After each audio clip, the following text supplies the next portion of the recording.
Hello, and welcome to Late Night Code. So this is a special episode in which we're going to be configuring the repo that we're going to use to store solutions to competitive programming problems and set up the build system that we'll use to test them. I'm calling this a special episode because we're not actually solving any problems as a part of this episode, but I figured that many of you might be interested in how I'm setting everything up, and I figure since I'm doing it anyway, might as well record and have some fun with it. So we're here on GitHub under Late Night Code. I'm going to go ahead and create a new repo. We're going to call this repo Algo Owls. It's just kind of a fun theme I've been working with. Algo, since we're solving algorithms. Owls, because we're doing it late at night. Night owls, so Algo Owls. I kind of like it. So for the description, we're going to put a repo of solutions to competitive programming problems for those who code late at night. Not that you have to code late at night.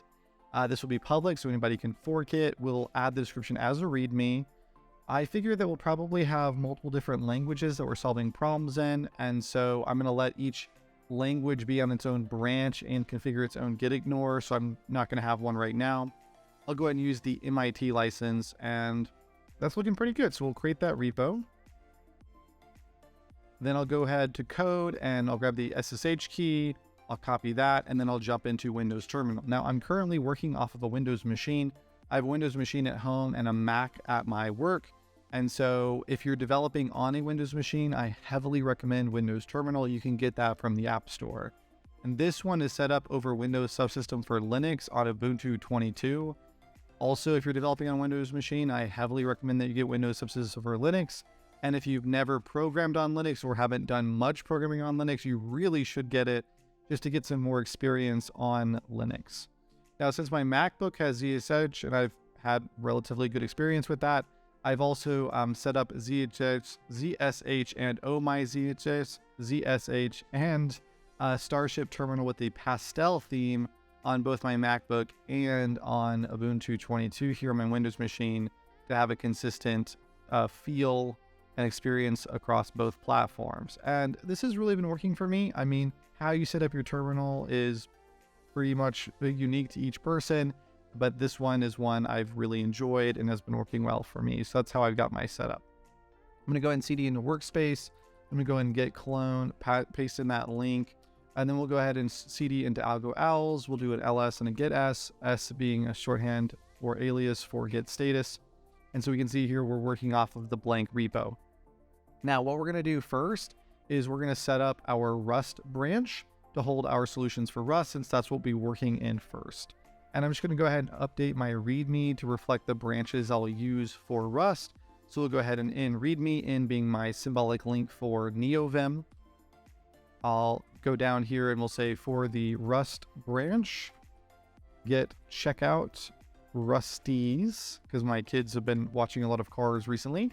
And for the Rust solutions branch, git checkout Rusties solutions. Okay, that looks good. So we'll go ahead and exit out of that, and then get a README to git add, git c-m to git commit, updates README, git p origin main to push, and we'll clear that. And then now we can do a git ck-b, so git checkout with the new branch Rusties. And now we're on the Rust branch and we're ready to start configuring our build system. So Rust comes equipped with Cargo, or vice versa, however you want to phrase it. But Cargo comes with Rust whenever you install Rust on your system, or at the very least, you should have Cargo, because Cargo is your primary package manager and build tool for Rust. So I would actually like to be able to use Cargo as a build tool in this project, which means that we're going to need to init this as a Cargo project, or initialize this as a Cargo project, which will create an entry point for us and a Cargo toml, which we can use to manage dependencies and all kinds of things. The one caveat to that, though, is that competitive programming expects your solutions to be standalone files, which means that when we go to submit them, they can't be augmented as if they were in a Cargo project. They have to be able to be standalone. So what we're going to have to do here is when we set up our Cargo project, we'll need an entry point that can delegate to a solution, but not require that the solution be altered in any way to be included. It's really not that difficult, and I've set these kinds of things up multiple times, and so I'm going to show you how I'm going to do that here. So first thing, we're going to go ahead and say cargo init to initialize this as a Cargo project. And then what that's going to do is create our Cargo toml, which is our Tom's minimal language. And so that's going to be just the dependencies and description of the project and everything like that. And it sets up a source main entry point that we can use there. And I'm going to go ahead and really quick CP the source main into a hello.rs, which we'll come back to later. I'm going to set that up to be a kind of template that we'll use anytime we start a new solution. We can just copy that into the file that we want to start to use as our solution, and it'll kind of just give us some stuff that we can start with. And so we'll set that up before we're done here. So now that I've gone ahead and done the cargo init to set up the entry point, if I go ahead and do real quick a get s, I can see everything set up there.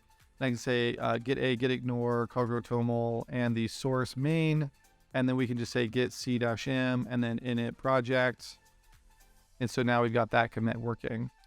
So then the next thing that we want to do is we just want to go ahead and set up a command line interface that we can use in order to actually take in a target solution and then delegate to that target solution. So if you want to set up a CLI in Rust, by far the easiest thing to do is to use clap, which is a command line argument parser for Rust. If you look up clap Rust, give it a second. I don't know why we're slow tonight. There's a quick tutorial, and this is actually all that we'll need to kind of get things set up. So I'm going to go ahead and grab this real quick, the cargo add clap -- features derive. I'm going to go ahead and paste that in here, and we'll go ahead and add clap. So if I do a get s here, then we can see it's going to modify my cargo files. And so adds clap. Okay. And then now we can just go into main and actually set up the CLI, and that will be the responsibility of main, is to basically handle the CLI. So before I open that up, I'm going to first open up zellij for algo owls. If you've never used zellij before, it is an amazing tool. It's a sessionizer like tmux or screen if you've ever used those. So I'm currently opening up a session called algo owls that we're going to use. So this is what it looks like. It creates a pane for you inside of your terminal, and you can actually have multiple panes. One of the things I really like about this tool is that it has all of the hotkeys at the bottom to constantly remind you how to work with it. And it also uses Vim motions, and everything's most of the things you want to use are binded to the Alt key or bound to the Alt key, which I don't have a lot of other things bound to the Alt key, so it doesn't really clash with the other things that I have. And I don't know if tmux or screen are set up that way. I've never used them, but I really like that zellij is set up that way. So for example, if I do Alt in, it'll create a new pane on a vertical split. If I do it again, it creates a new pane on a horizontal split. I can use Alt H with the Vim motion to move over. I can do Alt plus to expand the size of this particular pane. You can also do floating panes and all kinds of other things. It's really, really cool. So now that we're here on the left-hand side, I'm going to go ahead and say in main, source main, to go and open that up. And then now we're going to start configuring our clap parser. So I'm going to say use clap parser. And then down here, we're going to say pound derive, and we're going to say debug parser. So that's a macro that's going to set up this next struct as a, it's going to go ahead and configure the struct to implement debug and implement parser. Then we'll say command, and what this is going to do is tell clap what information to include in the uses instructions for our CLI, and it will pull this information from our cargo toml. So we can pull things like author, version, about, and then the tutorial recommends the long about be equal to none. So it's just really up to you. I like my uses instructions to be concise, so that works for me. Then we'll have our struct args, and then inside of the arg struct, we're going to have the single solution keyword or argument, which will be a string, and we'll allow that to be both in short and long form, where short means it's the dash followed by the first character of the keyword, so in this case solution, or long is dash dash the keyword, in this case solution, so it's dash s or dash dash solution. Come down here, and then we'll say let args be equal to, and then we'll just say args turbo parse, and that's basically our CLI setup. And if I were to now kind of move over to my right hand pane and I were to say cargo run, okay, you'll get these warnings, and then you'll see that it's actually going to warn us and provide us with some usage information. If I now say cargo run dash dash and then dash help, the dash dash here, by the way, what that does is it separates the command line arguments that are going to cargo from the command line arguments going to the entry point, and then the dash dash help for the uses instructions. And there you can see the uses instructions. So it has the dash help, a dash version, short and longs, and then it has the dash dash solution with the short version being dash s. So that's all looking fantastic. And then basically what we're going to go ahead and assume here is that we have some other module that's responsible for actually delegating solutions or delegating to a solution. So I'm going to assume that there is a mod solutions here. And then this mod solutions, I'm going to assume that it has a call solutions. We're going to solutions turbo into call solution, which will take a reference to our args solution and then perform the delegation. Now, currently no such module exists. We're going to go ahead and create one. I'll open up my file explorer and I'll add a file called solutions/modrs. Now, this is kind of an old style. We used to do imports or modules this way in Rust. We don't really do it that way any longer. The current way to do modules is to actually create a directory and then create a module next to that directory of the same name. So if we wanted a solutions module, we would create a solutions directory, and then as a sibling file, we would have a solutions.rs. And that's nice, but one of the things that I don't like about that in some cases is then you have two things with the same prefix. If you're trying to tab complete from terminal, you tab into both, and you don't really get the full tab complete. So it's a little annoying. However, on the other hand, having a lot of mon.rs files can be really annoying. This is the alternative, is you create a directory solutions, and then instead of creating the sibling file, you create a mod.rs inside of the directory.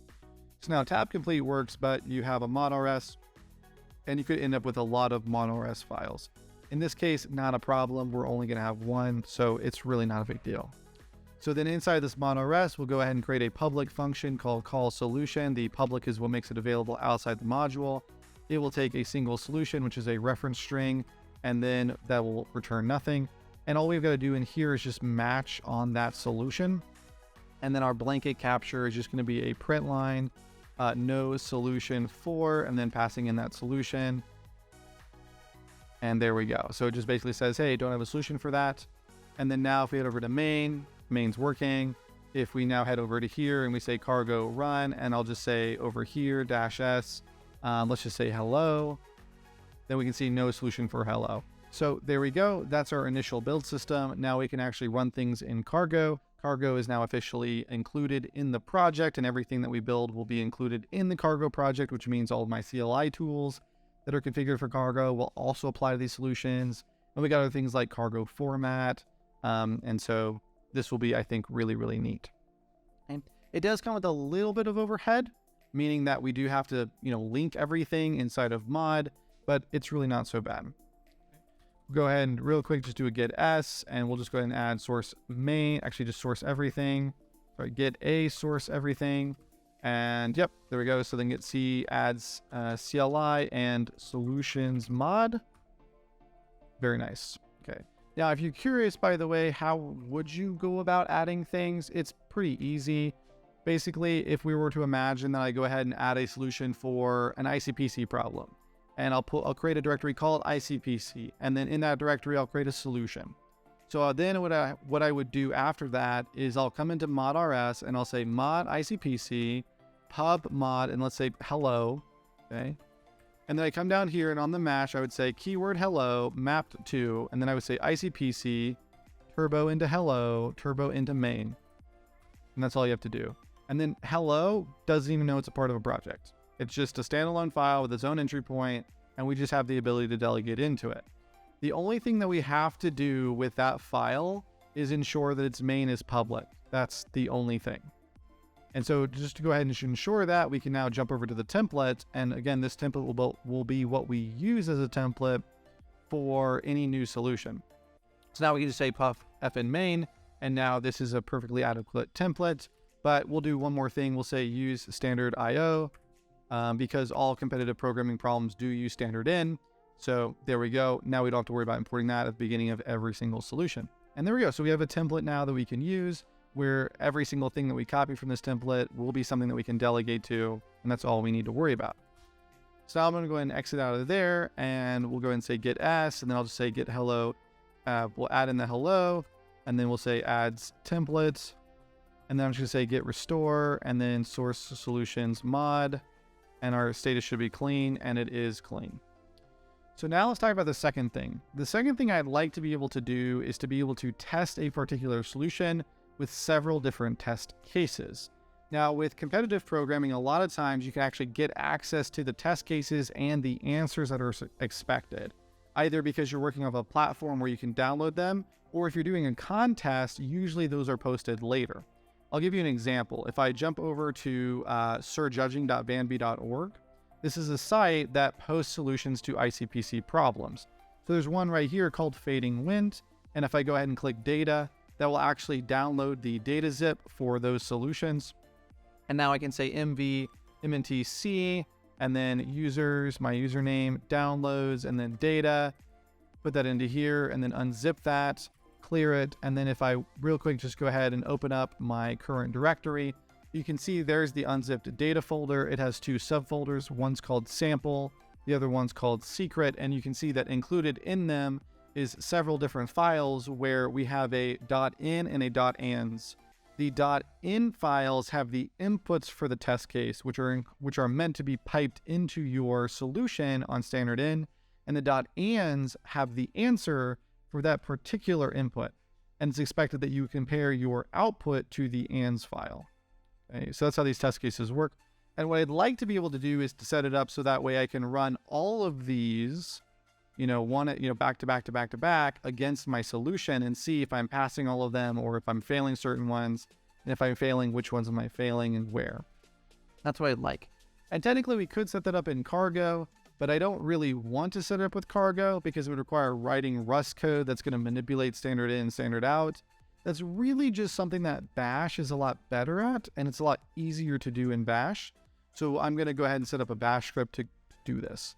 And the other night, I was looking up some fun trivia on owls, and I found out that a group of owls is called a parliament of owls. So I've been trying to have some fun with that. And so I think one of the goofy things we're going to do here is trying to mix in some parliamentary procedure. So we're going to go ahead and create a quest.sh, where quest is a question, because a question is something that's decided upon. And so now we can quest our solution to have all of these test cases decide upon our solution to see if it's something that should be passed or vetoed. So anyway, really goofy, but we're just having some fun with it. So this is going to be a bash script. So we're going to go ahead and at the top of the file say pound bang /bin/bash to configure this as a bash file. And then now, if you never used bash before, it's okay. We're going to go ahead and check our command line arguments to see how we're using the file. So first things first, we'll do if double bracket. Double bracket is just a qualifier around a condition.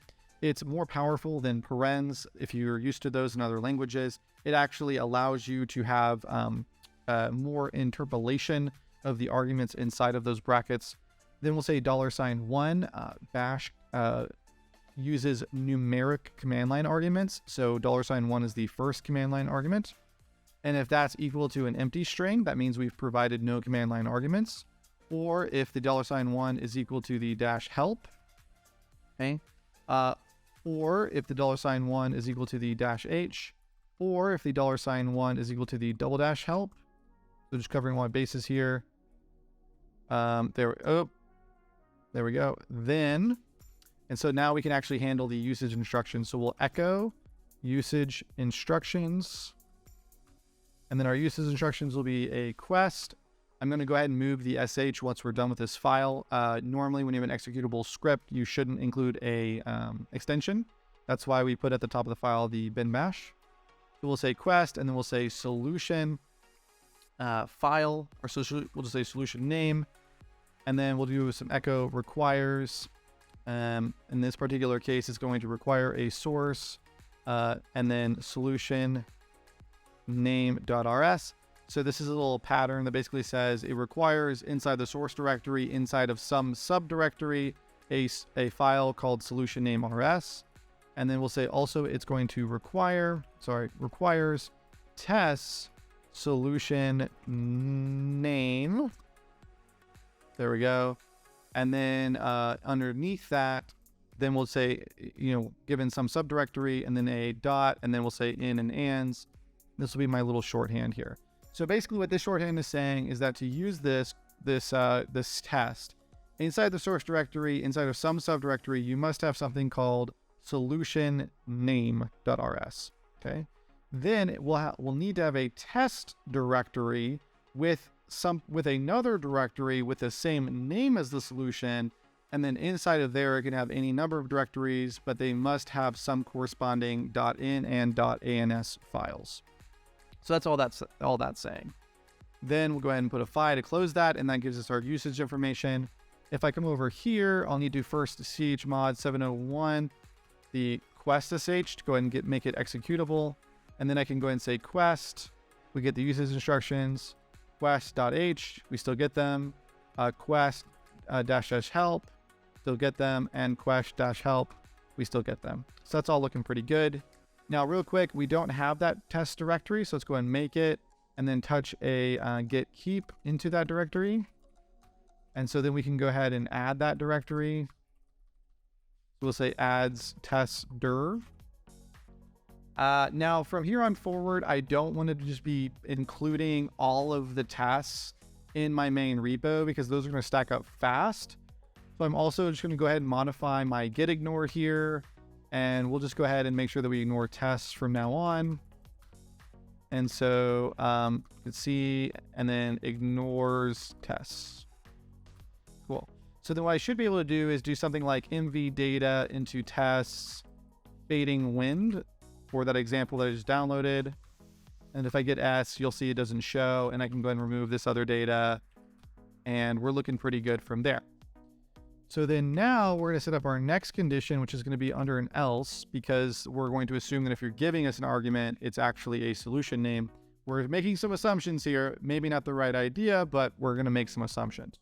Let's talk about the things we need to do here. So first thing we've been given a solution name, but we don't actually have the corresponding file for that solution. So we need to go get that file. So I need to have an RS file and I need to go get it. So we're going to use #parens for a command extrapolation or command interpretation, I think is how we would say that. And what we're going to try to do here is use a command to go find our file. This is one of the great things about Bash is that you can make use of all of those tools that you have installed that work from command line. So you don't just have to write totally Bash code and for loops and if statements to do everything. You can rely on other tools that are available to you. So one such tool that's available to us, if we come over here real quick, is what's called find. I can open the man pages for find. Now, some people don't really like man pages. It can be fine in some cases, not so great in other cases. One tool that could be a lot more helpful than man in some cases is TLDR, which you can install through Brew. That's how I installed it, at least. I've got Brew, Homebrew on my Mac and Linux Brew on my Linux. I can say TLDR find, and you can see here a bunch of different examples of the find command. And that top one is actually what we want, find files by extension. And so it says find given some path, -name, and then you just pass in a pattern. So that looks great. So now what we can go ahead and do then is I can just go ahead and use this command interpretation and say find. The path is going to be source. That's what we put in the usage instructions. Then we can say -name, and we can provide a pattern. And the pattern here is going to be the $1, which is that solution name, .rs. Okay? And that's essentially what we're going to be looking for. And if we echo that RS file, okay, then now what I need to go ahead and do is just touch source solutions and then fading wind.rs. So we just have one. And then I can say quest fading wind. And you can see it found the fading wind RS all the way in source solutions. So now we've got that RS file. So then the next thing that we need to do is go ahead and get all of our inputs. So we could do a similar thing here, but we're going to use a loop. So we're going to say for in file, in, and then now we need to set up our loop. So we're going to do the same thing here. We're going to go ahead and interpret over our find inside of tests $1, right? Because that's what we said, test solution name. And then we're going to be looking for everything that pattern matches on star.in, right? And then we'll say do done. And then now we can go ahead and echo that in file. Okay, if we come over here now, we can do the same command, and you can see there's all of our .in files. It found them tests, fading wind, sample, and secret. So it found all of them. Okay, so then the next thing that we can do is let's go ahead and grab our corresponding ANS file. So then we can say ANS file is equal to $, and now we're going to do a variable manipulation. So we'll use the curly braces, that's the variable manipulation, and we'll say in file. So we're going to manipulate that variable. We're going to take everything from that variable and then exclude the dot and everything that follows the dot. So if, for example, the in file is test fading wind sample 2.n, this will become test fading wind sample 2. And then I can go ahead and put a .ans on that, and then I'll go ahead and put it in quotes. And so now the ans file becomes the ans that corresponds to that particular .n file. Okay. And so then the last thing that we basically need to do is to go ahead and get our output. And if we want to get our output, then we need to evaluate that particular Rust solution. Now we could use cargo run for this, but I don't really want to use cargo run for this. Mostly because cargo run has its own standard output and I don't want that getting mixed up. So what I'm going to do instead is I'm going to add another dependency to our project called cargo eval. So we're going to say cargo add cargo eval. Okay. Get S, and we'll just go ahead and get a cargo. Get C adds cargo eval. And what cargo eval allows you to do is allows you to evaluate Rust files as if they were not a part of a project. You can say cargo eval hello rs, so we can get that hello world. This is also the reason, by the way, that hello rs is called hello. If, for example, I wanted to name it template rs, and we were to do a cargo eval template, then we'd actually get an error because cargo eval does have its own command line arguments, and templates is one of them. And if something is too similar to templates, then you get a problem. Now, I think, if I'm not mistaken, you can do this. No, it doesn't even allow that. Even the suggestion doesn't work. So there you go. So instead of worrying about that, we just have a hello file, and that works for me. Okay. So now we're going to come back over here, and with that, we can do things like cargo eval, and then we can say, in this particular case, rs file to be able to evaluate that. Now, if we want to then pipe in our in file, we can do it like this. And so then now we can cargo eval the rs file, piping in the in file on standard input.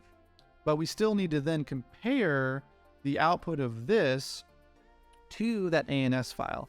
And there's another great tool for this called diff. So if I come over here and we go and expand this and I go ahead and man diff, then you can see here, here's diff and here's all the options. This man page is actually a lot more helpful than the man page for find. And so if we scroll down here, we can see all the arguments for diff.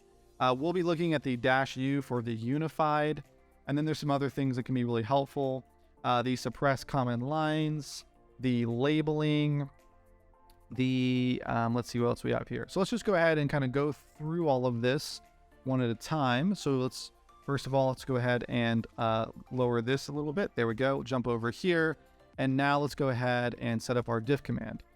So the way we do our diff command is we're going to say if, and then we're now going to say diff, and then we're going to start passing in all these arguments. So we're going to say -u for the unified output. Then we're going to go ahead now, come back over here. We're going to do the suppress common lines.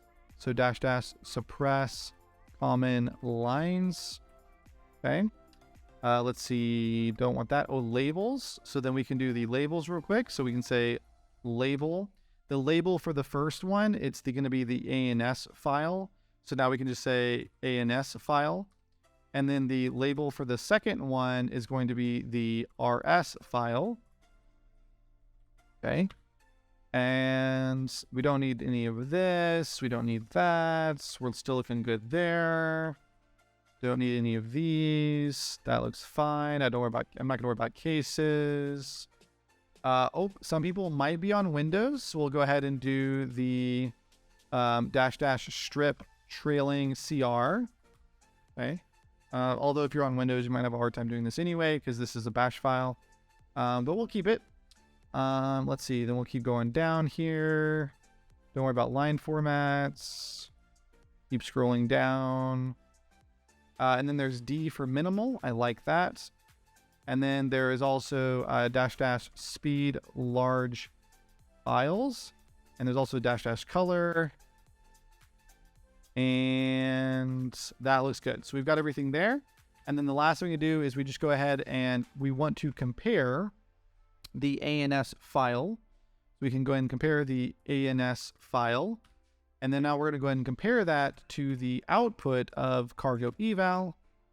And I know that is a lot of stuff, but then we can say then, and what we're going to echo here is we want to echo some interesting text.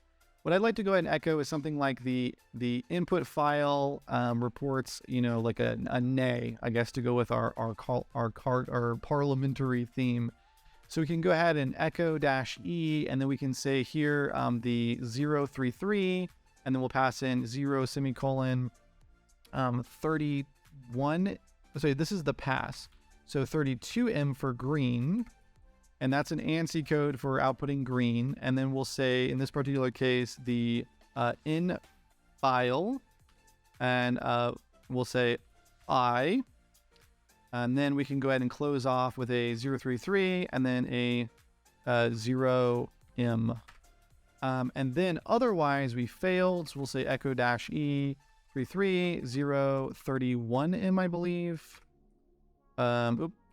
And then the in file nay 033 0M. Okay, and then in, or not in, I've been writing Lua code recently. Okay, and then if any of them fail, then what we'd like to do at the end is say veto or passes. And so then the last thing I can go ahead and do here is just go ahead and set up a flag. So we can say flag, and then we can set the flag here, I believe, to false. So we can say false here, and actually we'll start with the assumption that everything passes. And then if anything were to fail, we'll say flag equals false. And okay, and then at the end now, after the for loop is done, I can now say if, and then here we'll just match. We'll just say if flag equal true, then we'll say echo -e and then 033 032M, and then we'll say the right here rs file passes, and then now 033 0M. Okay, and then we'll say else, and then phi, paste this in, being a 31, and then we'll say vetoed. So real quick to go over that again. So we have the RS file. By finding it, we have a flag as true to see whether or not we've passed all of our test cases or failed some. For every in file, by finding in the test directory everything with the .in extension, we find the corresponding ANS file. Then we do a diff between the ANS file and the corresponding output of our cargo eval solution, piping in the standard in. If it passes, we do an I. If it fails, we do a nay. Diff will actually handle reporting where the failures occur as well. And with now a color, we go ahead and mark our flag as false. And then if our flag is true, we'll pass at the end. Okay, so now I can go and exit out of this. We'll go ahead and clear it. The fading wind currently does nothing. So one of the things that we could do real quick is CP hello into source solutions fading wind. And then if we go ahead now and in, and then do go into fading wind, then we're just gonna go ahead and have this print line just 0. Okay, and then we'll bounce back. Oh, let's see. Then we can go ahead and exit out of that. And then now we're gonna say quest sh and then fading wind. Okay, and source solutions fading wind vetoed. Okay. So it's looking pretty good. I would like one kind of new line before all of this. So then after this, we'll just say echo and then blank right there. And let's go and add some spaces here to go and kind of space things out. Okay. And then now if I run that again. Okay, cool. So vetoed. Okay. So then the only other thing that we could possibly do here is to go ahead and try to set up an example where we can see whether or not things pass. So let's go ahead and try this real quick. I'm going to go ahead now and let's let's just go ahead and grab one file from fading wind. So test fading wind. Is there like a there's a sample here, 1.in, right? Cool. And, yep. So 1.in, put that here. And then there should be an ANS, put that here. And then remove our test fading wind, and then sample. and then we'll remove the secrets, and then I will just go ahead now and make a directory test fading wind sample, and then move 1.star into test fading wind sample. And let's go ahead and cat the fading wind sample 1.ans, and it's a 1. So then I should be able to just in dot fading wind, and let's just have it print a 1. And then now I'll do my quest.h fading wind, and we can see it's an I and it passes. So there we go. So now with this bash script, whenever we want, we can go ahead and just get that data for all of those test cases, and then just basically quest into our solution to open up that question to see whether or not our test cases passed or if any of them failed. If any one of them fails, it'll tell us where it failed and also tell us, that it failed. Okay, so then we'll go ahead, let's clear this to get S. Then I'm gonna go ahead and MV my quest into quest. So now it no longer has that extension, and I should be able to say quest and then fading wind. There we go, looking good. And then adds test script. There that. And so I get S. Yes, and I don't need this file. So let's go and get rid of it. And I also don't need now. I'm gonna do an rm-r test fading wind, and that should be empty. Perfect. Okay, and so then with that, we have several different commits to go ahead and push. We'll go ahead and say get p origin, and then now rust ease. Okay, and then the last thing that we're going to go ahead and do here, I think we've got everything that we need. We've got the cargo run set up. We have our quest set up so we can test our solutions. We have a template that we can use.